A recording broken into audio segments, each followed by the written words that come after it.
Ang buhay ay parang isang malawak na kagubatan. Minsan, tayo ay nawawala sa masalimuot na landas at ang dilim ay nagiging kapantay ng kawalan sa direksyon. Isang paulit-ulit na kwento ang araw-araw na pagising ko.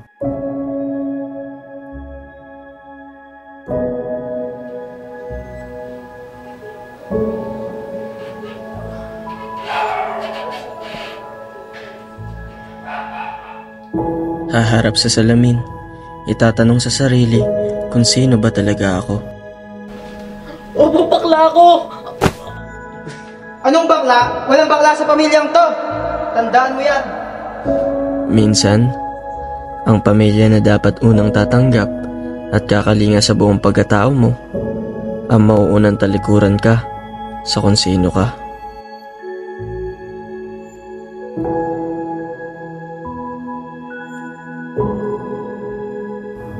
Sa kakahanap natin sa ating sarili ay dumidepende na lang tayo sa ibang tao at sa mga bagay na hindi natin dapat sandalan.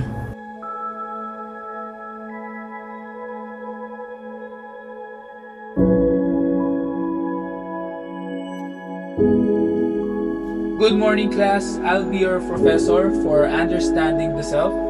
By the way, my name is Franklin D. Makulangan. You can call me Sir Frank.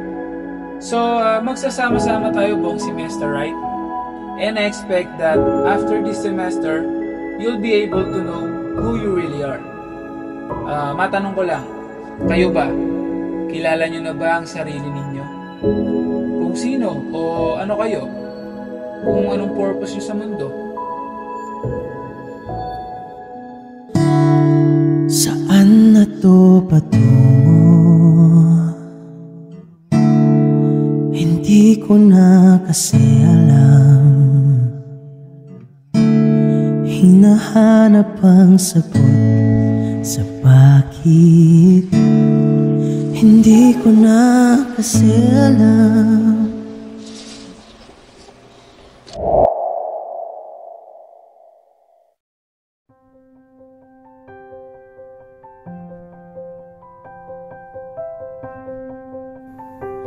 Hindi na mabilang kung ilang beses akong sumuko, pero pilit kong iniisip na may dahilan kaya ako nabuhay sa mundo.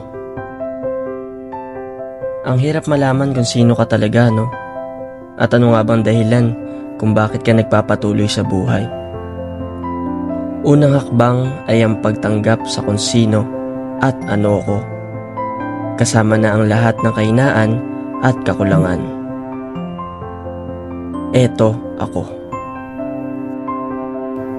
Maaga mang nawala ang mga magulang ko, alam kong tanggap nila maging sino man ako.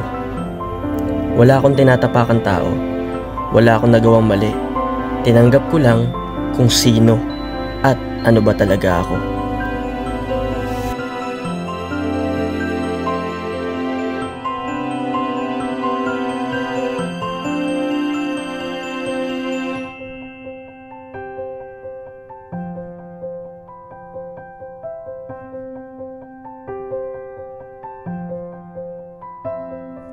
O paano? Gora na a catch!